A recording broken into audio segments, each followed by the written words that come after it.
Hello, everyone, and welcome to the Open Data Foundation Office Hour.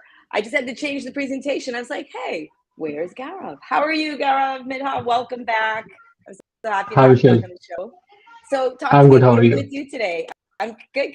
What are we going to do? I'm excited because I know it's GitOps. So today we'll be talking about regional disaster recovery and how can we implement regional disaster recovery using GitOps. Fantastic. Are we going to have a repository with all of the GitOps files in Yes, it that I can offer you? yes, yes. Wonderful. Okay, so let's get started. Are you going to present your screen, show us a Yeah, demo? sure. Yeah, Okay. sure. First, I'll go to the PPT, and then from there we can take it Okay. forward to the demo. Let me share this.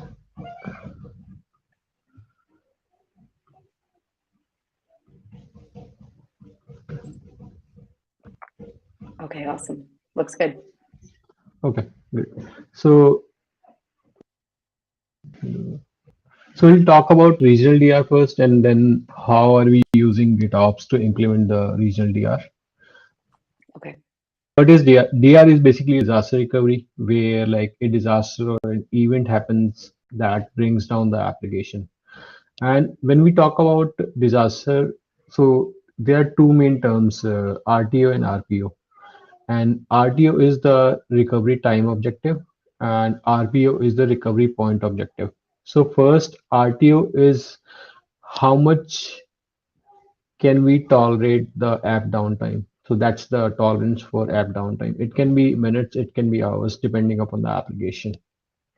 And then we have RPO. So how much data loss can we tolerate? That is RPO. And here in the diagram, we are seeing we have two disaster recovery. First one is the regional DR, and then second is the metro DR. In regional DR, we have at least two sites where we have the asynchronous replication or mirror happening between these two sites for the data. And asynchronous is like at the interval of 5 minutes, 10 minutes, 15 minutes. So it depends upon how it's configured and how critical is the application. And Metro DR is the synchronous replication where data is getting replicated every second. Whatever is written in one site, it will be replicated in the other site at the same moment. Okay. And here in our demo, we'll be using OCP, ODF, and ACM. ODF is the OpenShift Data Foundation. ACM is our advanced cluster management, which we'll use for managing different clusters. Moving to the next slide. So here is the architecture for regional DR. On the top, we have GTM. GTM is the global route, which basically directs the traffic between either of the cluster. And in regional DR, we have two clusters mainly. One is active cluster, another is the passive cluster. In the active cluster, we'll have the application and persistent volumes where the end user or the customer is accessing the application. That's the active cluster. And passive cluster is there just for standby. If something happens with the active cluster, then ACM will fail over the application to the passive cluster. And we have ODF here, which is doing the asynchronous replication so that if something happens with cluster one, then data is available in the persistent volumes so that passive cluster can basically serve the traffic with the data. Can I ask you a question? So Mhm. here I see RPO and RTO are in minutes. So when considering regional DR, we're always talking about possibly minutes of outage. Is that what is there Yes. a sense of when you would cut over? Like, when do you need Metro DR? If it's milliseconds or something like So that? Okay. Metro DR is like instant. So let's Oh, say if you're talking about any trading application or finance application where we cannot have like downtime, okay. that is where like Metro DR comes in the picture. And in RPO and RTO, like we like it's in minutes for the regional DR, so we can tolerate like few minutes of downtime. That is where like we go for regional DR. Okay, and just for a reminder for anyone listening, Metro DR, which is more instantaneous, is Yes. Ceph is stretched. It's external and stretched, as opposed to here we have two actually separate clusters. Okay, just try to make sure Yes. it's all mapped out in our heads. Okay, please continue. Yes. Sure. Okay. So it's basically like asynchronous replication happening between the two sites. So that's why like we have the RPO is low. Okay. And we mainly use the ACM, Advanced Cluster Management, and the ODF DR operators for making this happen. And now I'm going to go to the next slide where I'll show like how does my current setup look like, and after GitOps how it will look like. So right now I have three main clusters, and they are sitting in three different AWS region. One is the US East one, that is Northern Virginia, and second one is the US West one, that is Northern California, and third one is US East 2, which is Ohio region. These OpenShift cluster are like separate cluster. They are sitting in their own VPC in AWS. And what I'm going to do here is like I'm going to uh, run the GitOps in this US East one OpenShift cluster Hub. where, yeah, What does ACM call it? Do they call it the hub? I never yes, remember. Okay, because I would think ACM cluster. yeah, Okay. yes. So what we are going to do is we'll basically like when we run the GitOps, so what it will do is it will create this cluster as a hub cluster. And that is where like ACM will get installed, and ACM will then basically add these two clusters as managed clusters. Okay. Yeah. So I'll move to the next slide and show like after GitOps, how does the setup look like? So with GitOps, we are installing the operators, we are installing the connectivity between these two clusters. So everything here is done through GitOps, and all the code is there in the GitHub for this connectivity and the installation of operators. So in our hub cluster, which is sitting in the US East one, we'll get Argo CD, which is Red Hat GitOps, Red Hat ACM, disaster recovery operators, and HashiCorp Vault. HashiCorp Vault is mainly used for storing the secrets, and we are using one more operator, external secrets operator, which will basically read the secrets from the vault and create the OpenShift secrets, which will be used by different resources. Nice. And here the the code will basically import this cluster, which is there in the US West one as managed cluster one, and the cluster which is there in the US East 2 will become managed cluster 2. And then these components will be installed in the managed cluster, Red Hat GitOps, Red Hat ODF, and DR cluster operator. And once this installation is done, so in the parallel, like we'll use Submariner for basically connecting these two clusters. So we need some connectivity to ensure that replication is happening between these two clusters. And that is where like Submariner comes in, which basically enables the network connectivity between these two. Okay. So I'll go to the AWS console now and show where these clusters are sitting, and from there we can take it forward.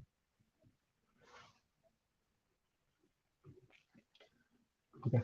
So right now I'm in the Northern Virginia region, and here we have the East one cluster, and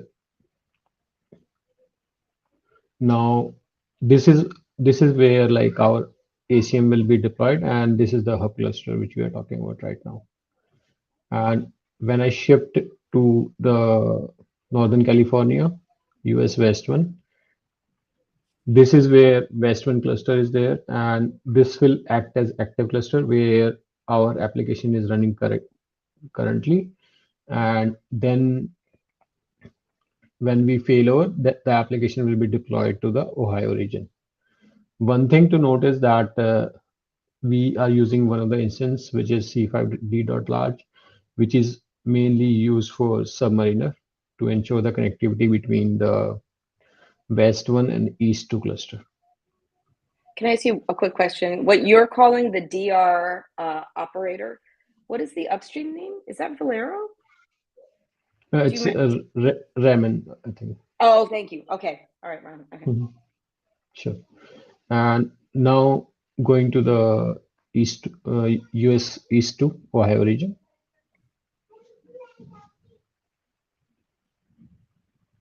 And this is the East 2, and same thing, we have one more instance, which is C5d.large, which is mainly used for connectivity, submarine. Now I'm going to go to the East 1 console. So this is the East 1, and here using GitOps, we have installed these many operators. And this is all, it's pre-installed for the demo because it just takes a while. Yes. Correct? Okay. Yes. Yeah. So I did it, I did the installation earlier so that we save some time, because this installation itself will take 20 to 25 minutes. Okay. And so these are the operators: ACM, multi-cluster engine, ODF multi-cluster orchestrator, DR hub operator, and the OpenShift GitOps. So these are the operators which we are using for our demo. And it is there in the East 1. And now let me go to the ACM. ACM is the advanced cluster management, where so this is deployed in East 1 cluster. And here we have these two clusters which are running as managed cluster 1 and cluster 2. I'll show like how these clusters were imported through code in shortly. And yeah, so if I go to cluster set and click on replica, so here replica, if I click on cluster list, so these are the two clusters which are there in my replica cluster set, cluster 1 and cluster 2.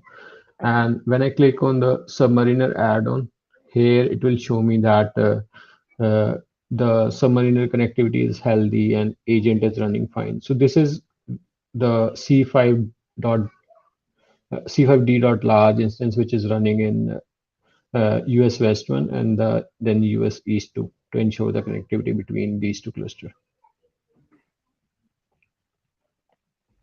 Okay. And now, thank you. Going to the applications, we have the application which is Pacman, which is already deployed. And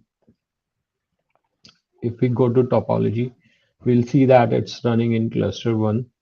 So what we'll do is like we'll open up the application in the US West 1. So this is the West 1 console, and I'm going to the routes in West 1 console. Here, Pacman is there, it's already filtered. So I'm going to open up the application here. So this is the game, and I did play some of the games. So these are the like data which is stored in the persistent volumes. And when I do the failover for this application, it will shift to cluster 2. So when I say cluster 2 in the topology, right now it's showing it's cluster 1. It will shift to cluster 2. Okay. Which is the other cluster in the replica cluster set. Okay. Yes. Okay. Which is the cluster sitting in the Ohio region. Okay. So now I'm going to the code where like I'm going to make the change to failover the application.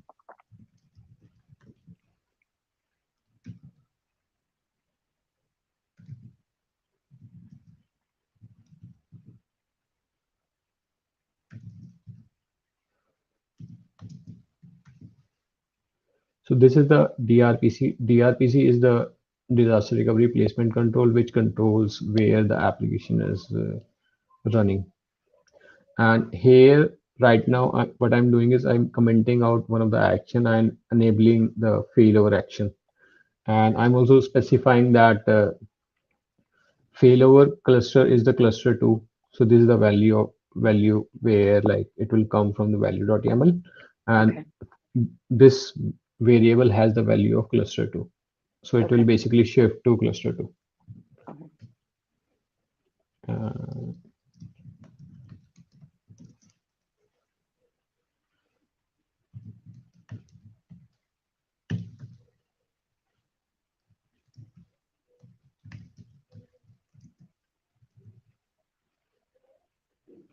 okay.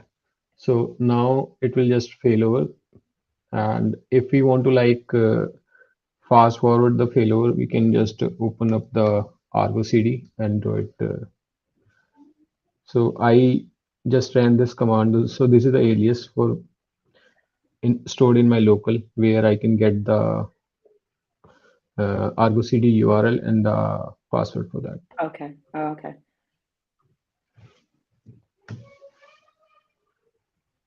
So you made your changes to, what was the name of the file? It's all in the repository that will show everything in Yes, the description. yes, Made yes. changes, committed, pushed, and now Mhm. you're going to just speed it along with a sync. Okay. Yes. So this is the Argo CD which gets deployed as part of the this Red Hat GitOps operator.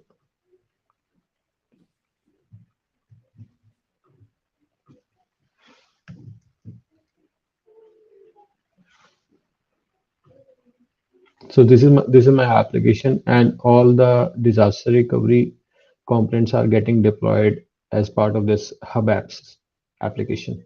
Okay. And when I click on details and go to events,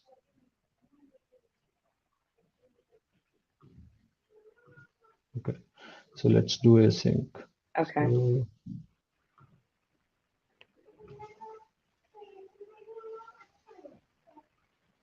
so it started the sync 6 seconds ago.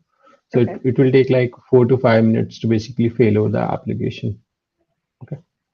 Nice. And in the thank you. In the meanwhile, I'll show like how the credentials are like getting populated into Vault, and from Vault how the OpenShift secrets are getting created. So I have one file in my local, and it sits in the home directory because I don't want to like get it committed to this Repository. GitHub. Or Yeah. yeah.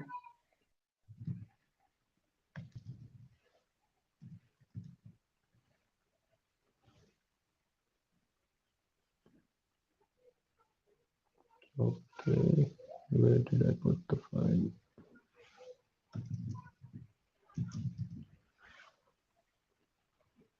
Yes.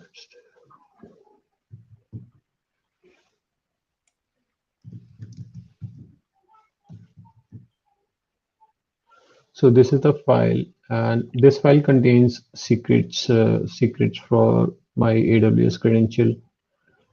So this AWS secret is required for Submariner to basically create a new instance and connect the two cluster. And this is the secret where I'm putting it, and then basically it will get populated in OpenShift. For importing the cluster automatically through code, I'm adding the token and the server URL here. So for cluster 2, which is sitting in East 2 Ohio, this is the token and this is my server URL.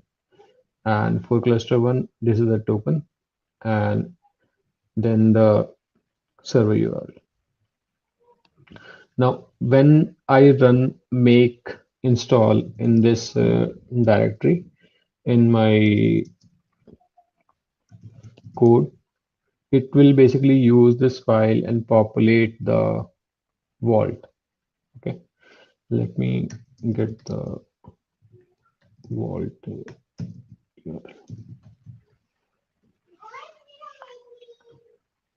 So this is my vault URL, and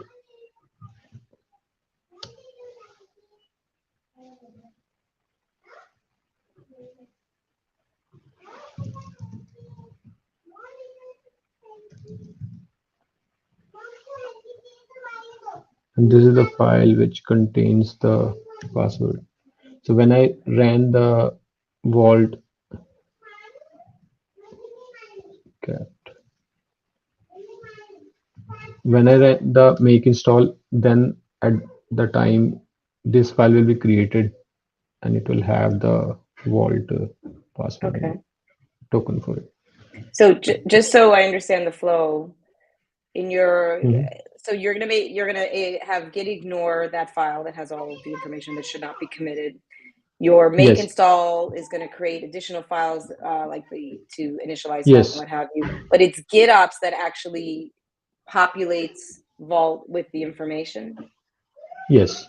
Okay. So GitOps is using some of the scripts, Ansible and other things, which basically populate this vault, Okay. and everything is like getting run through GitOps itself. Okay. So Okay. here in the vault, we can see that we have these. So AWS key ID and then secret, and same thing for the cluster one. Cluster one will have the server URL and the token URL. Okay. So once these are populated in Vault, what happens is we have one external secret operator, which basically reads the data from the this vault and creates secret in the OpenShift. So if I go to, I'll show YAML files sooner, like where like I'm creating the external secret, but to give context where these secrets are getting created, I'll show it just now. Okay, and what you're just showing now, all of everything with HashiCorp and the secrets is that this is just standard good GitOps practice, right? Like this is Yeah, just yeah, so anyone listening, this is what you would do anytime you've got secrets you've got to manage inside for GitOps. Okay, put them in Vault, yes. make them then use the what it's called the you said it's the External sec externals. Thank you. Okay, okay, external external secrets. secret operator. Yes. Okay, cool. And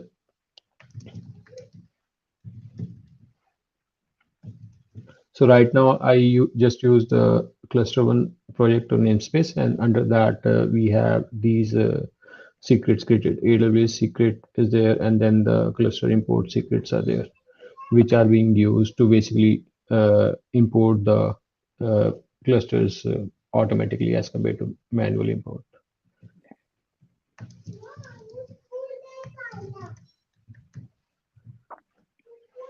So this is the YAML file, and this is the base 64 encoded value. And if we need to get the actual value, then we can just pass it to the base 64 decode.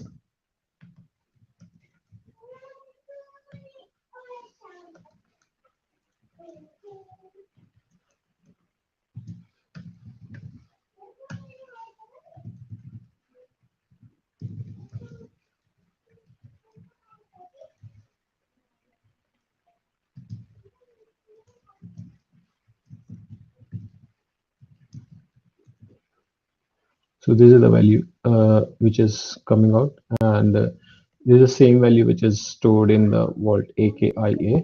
And if I go back to vault, so this is the AKIA. This value is getting populated from here to the OpenShift secret, and then it's being utilized by different resources. Okay. Do you want to And check to now, see if the failover happened? Is that have we given enough yes, time? yeah, sure.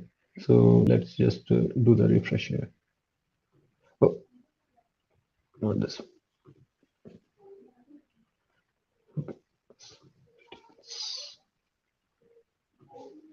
So see, the sync operation succeeded, and it took almost like 6 minutes. Started 7 minutes ago, and then finished one minute ago.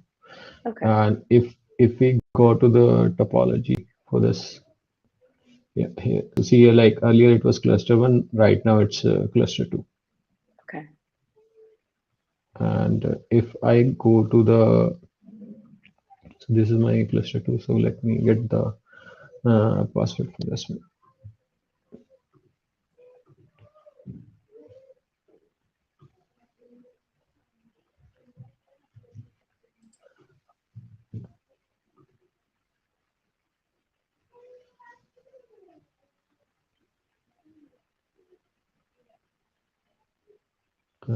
Now going to the route. So see here, like we are in the East 2 Yeah. cluster, which is sitting in the Ohio, and I'm filtering to the Pacman project here. And this is the URL for the Pacman application. And if I see the previous high score, so that data is basically getting replicated synchronously between West 1 and East 2, and that's how like I'm able to see this data. If you were to play a game and get a new high score now while we're on the backup, is there, how would you go about getting that information back? Like, Sure. So if I just play the game right now and just you could try to win a little.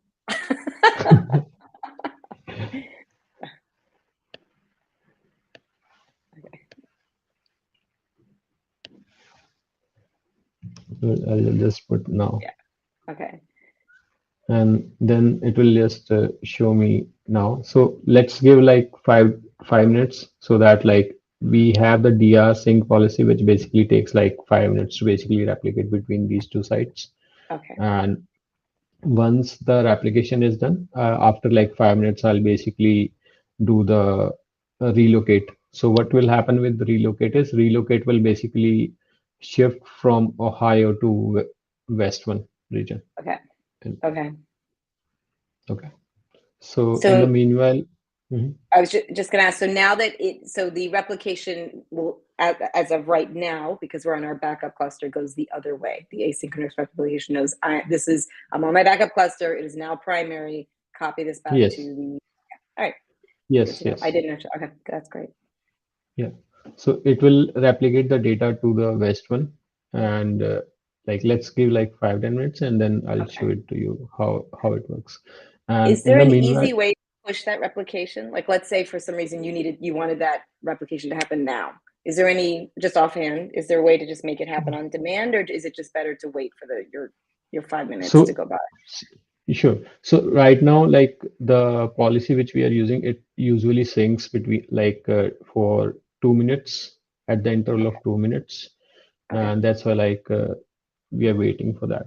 And Okay. if So we that's not want to bad. like increase it, then I will have to check like if we can like decrease the amount of it may go back to like 1 minute minimum. Okay. I haven't tested it though. Okay.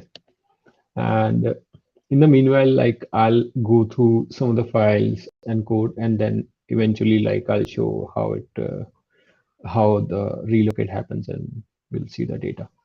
Okay. Okay. So let me go back to the code. And this is the repo, and I'm going to the branch where the code is located. And this is the repo, and RDR is the branch where regional disaster recovery data is there. And I'll go to the main files in this. So first one is the values hub.yaml. So values hub.yaml, it has the data which is being used by the Helm charts to create these components. So these are the namespaces which are going to get created, and subscriptions are like ACM we are using and the ODF multi-cluster orchestrator operator. So these are the two uh, subscription that are getting installed. And then we have projects. These projects are the Argo CD projects, and then these are the this Argo CD applications. So let's pause for a minute, and then I'll show you like what does application mean. So ACM is one of the application, and it's coming from this particular path, common/ACM. So here on the left side we have common folder, and under that we have ACM. So under this ACM we have this Helm chart structure, which basically install all these Helm charts when we define this particular application. Same thing for Vault. Vault also we are using the this particular uh, repo URL is used and target which chart to basically install and what all the parameters we can pass as overrides. So we have a couple of applications which are defined. So Golang external secret. This is the secret operator which I was talking about earlier, which syncs the basically syncs the vault secrets and creates the OpenShift secrets. It's also defined here under this common, and this is Helm charts. And config demo is one of the application. Hub apps is where like I'm installing all the application or the YAML files required for setting up the disaster recovery. So I'll go to this Hub apps folder soon. So here is the Hub apps. So under charts, we have Hub. But before going there, I'll talk about one more file, which is values-aws.yaml.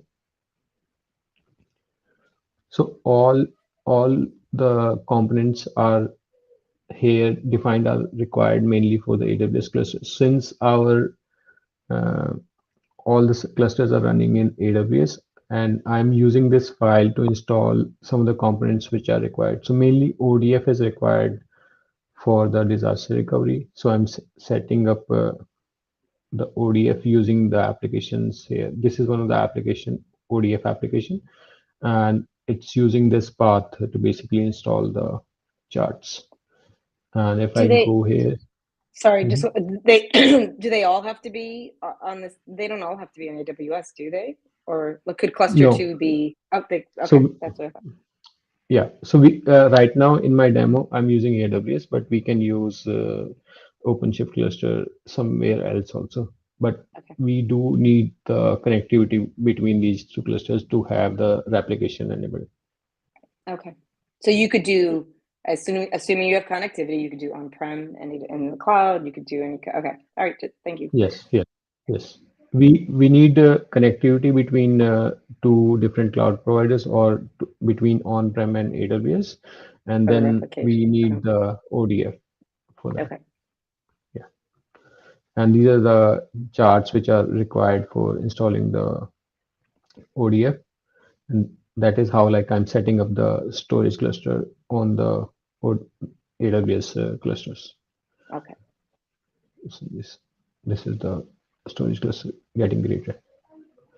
Now I'll talk about the disaster recovery files, which are mainly used for installing the disaster recovery components. So these are the some of the files which we are using, and first one is the cluster set. So cluster set is basically the replica which we are creating. So that is how like it's defined as one of the managed cluster set in the Red Hat ACM. So this is the file which creates this cluster set. And then we have namespace. So namespace are the namespaces which we are creating cluster one and cluster two. And when we say values.managed1.name, so these variables values is coming from this particular file values.yaml. So managed two name is cluster two, managed one cluster name is cluster one. And these are the dummy things which we are not using. Okay. I was just doing some testing, so just put it there.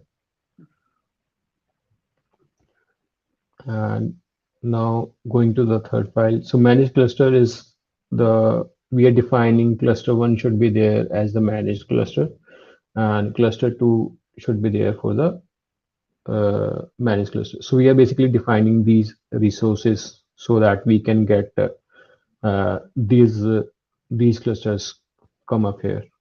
Okay. And now going back. So we have defined the managed clusters, and then I'll just skip this file. We are not using this. And auto import secret. So auto import secret is basically what it will do is it will import these managed clusters which we just created. And here we are using the external secret. So external secret uses the external secrets operator, and we are defining create auto import secret in cluster1 namespace, and use this particular path in the vault secret hub cluster1. Okay.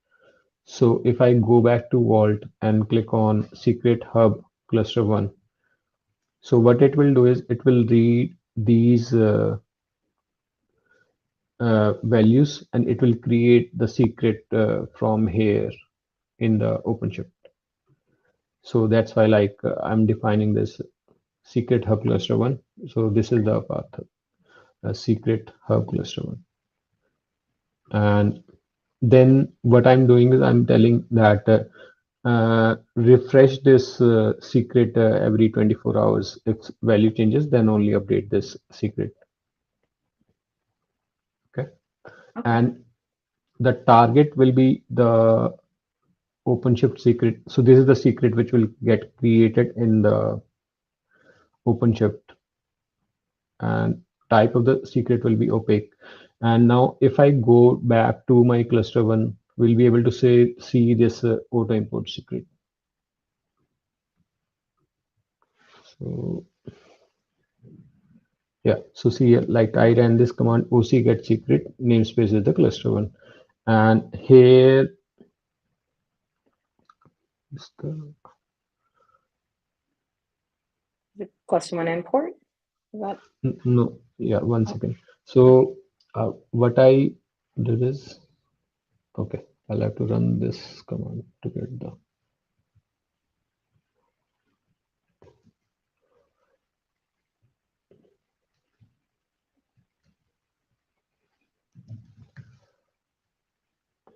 oc get.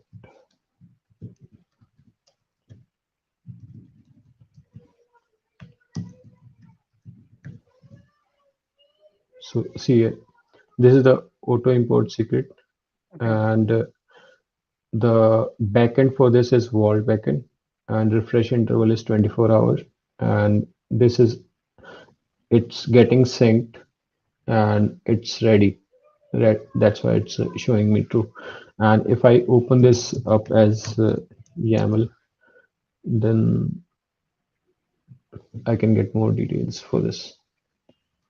That is how like it's getting populated as secret. Okay.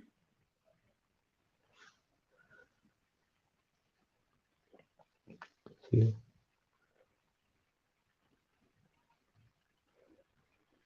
Yeah.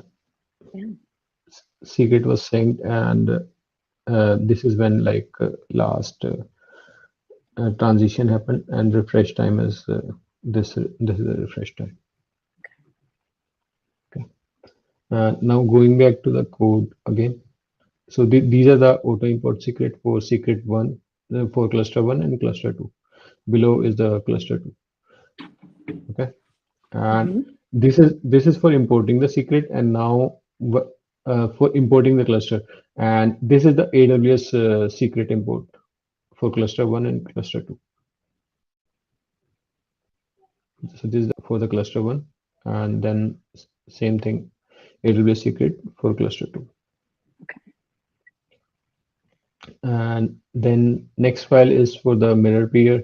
So mirror peer, it basically defines we need to set up the mirror pairing between these two clusters, and use the storage cluster reference, what will be the name and what will be the namespace of the storage cluster which is there. And scheduling interval can be 2 minutes, 5 minutes, or 15 minutes, and type will be asynchronous application because we are using the regional DR.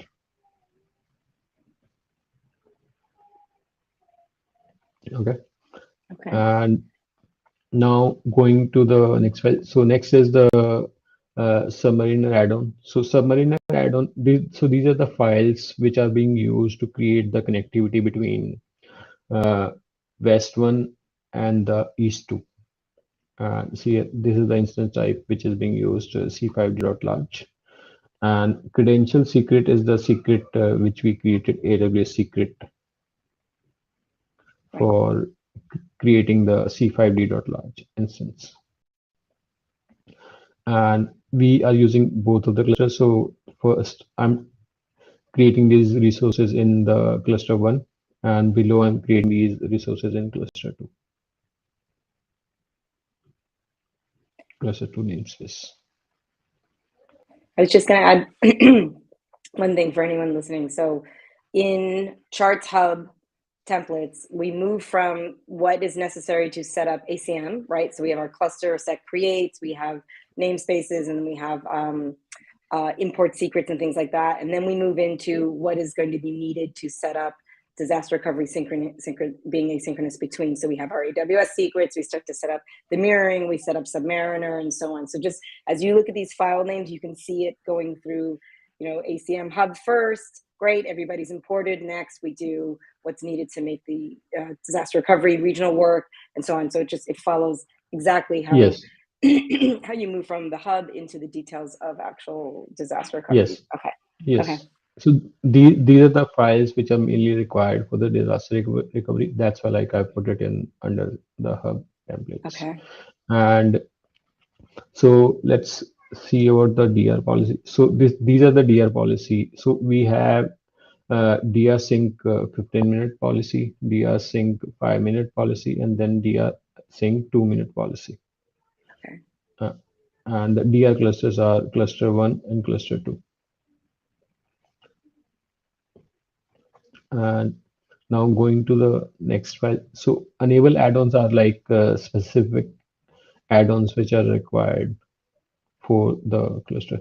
So we have clusterlet add-on config, and this is one of the resource which is being used with ACM, and then we are enabling some of the components which are required. Now going back to the application which we are using, Pacman. So I'll first go to that. So Pacman is the application which we are using, and then we are defining like what all resources we need for that, but deploying that particular application.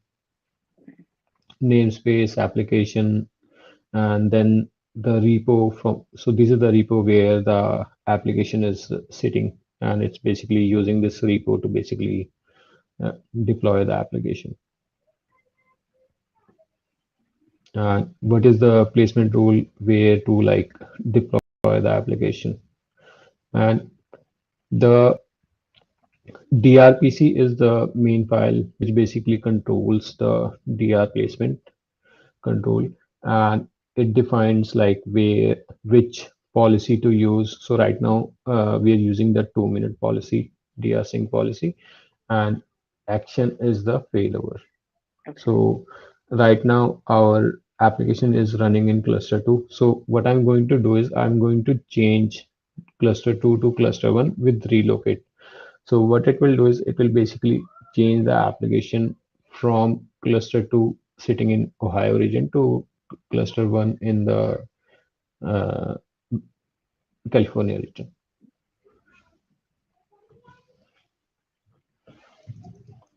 So by now enough time has passed that we should have seen a sync or two.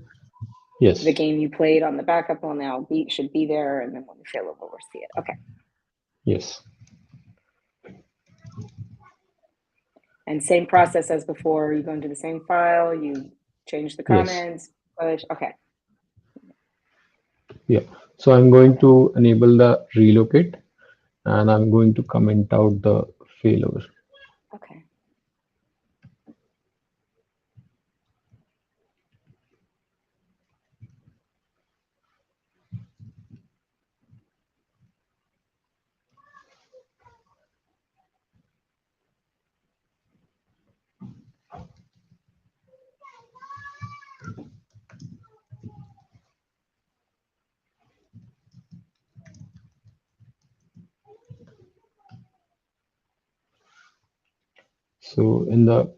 So if I just refresh this file, it will change to relocate.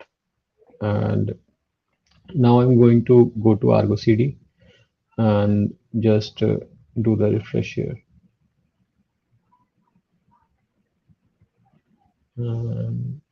Details. events. So just hit the sync. Yeah.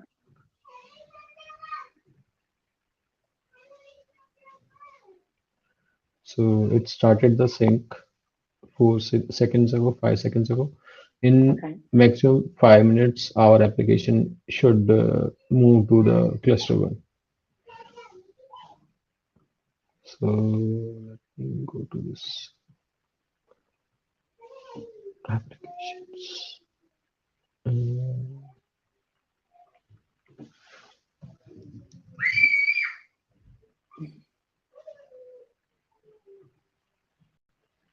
Yeah. So right now it's cluster 2. It will change to cluster 1. To cluster 1. Okay. Yes.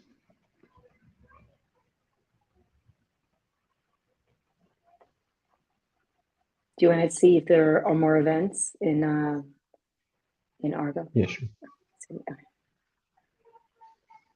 So usually what will happen is like when the sync is initiated, so it like 29 minutes ago it started, and then only one event will come in like the succeed operation. If it's like everything is normal, then only this succeed will come up, and it will take like 6 minutes. And in the like if something is wrong, then like this succeed will not come up, and it will just show some error or some other issue which may come up. And here I'll just show one more thing. So right now I'm going to the west one, and here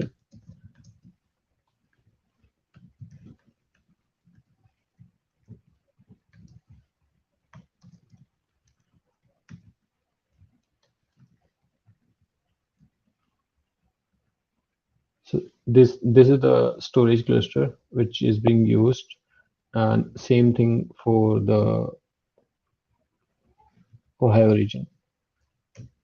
So ODF is required for this setup because we are going to create the persistent volume and then replicate the data. And the files, I think I already showed where it's there. Yeah. So it's getting created from these files, AWS ODF. Yeah.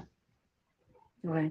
So I don't know if we have time to actually wait for the fail back to happen, but I know it's in progress. Do you want to take what? Yeah. Any new event? Okay. So this demo has a lot in it. It's not. I mean, I know we're doing regional disaster recovery, and like I encourage anyone listening, like go to the repo and really look through all of the GitOps YAML files there, and like really, it's actually got a lot of detail around how you would use Vault, how you import the clusters, the layout, and the structure of it is really important. So I'll be sure to include that in the description so that everyone can have a look. Yeah. Sure. And if we, thank you. And if we go to the operators also, like we'll see like what all operators are there. So let me just change the projects. So this is the California cluster. And cluster here, 1, yes, cluster 1.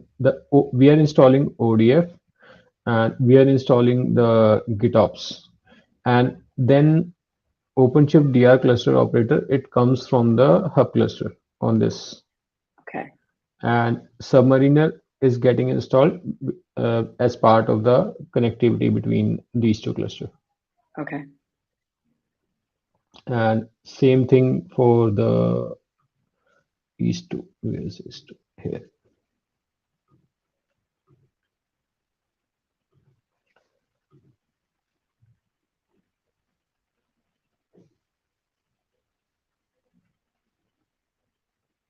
It's taking its time. Yeah. Okay. So ODF, DR cluster operator, and the GitOps Submariner. Can we do one more check on Argo City to see if the event, if it's actually just, it may take a little more time. Okay. So it's 4 minutes. Let's go to the this. Let me do the refresh. Okay. Let's see if it's done it.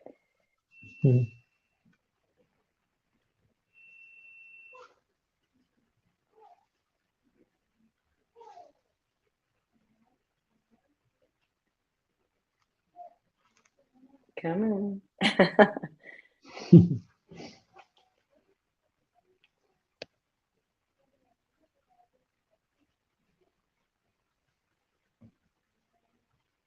Still showing as cluster 2. All right, so we're at time. So I'm quite confident that in another minute it'll probably finish the fail back. So. Maximum 1 minute, I would say. Yeah. Well, Like I want to once thank this, you.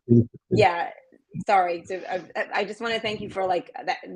There's just a lot of information in this show, so I encourage people to take it in chunks and rewind and go back over stuff. And that was really wonderful. That's like you pulled it all together. It's actually quite complicated, so to do it with GitOps is absolutely the way to go. So, oh, you're gonna see again, refresh again, maybe. Look at us trying to get it in before the end of the show. Yeah. All righty. Well, thank you so much for joining. I'm sure it's going to Thank come you, up in Michelle. a second. We'll talk to you all soon. Everyone have a wonderful day. Okay, take care. Thank you. Bye.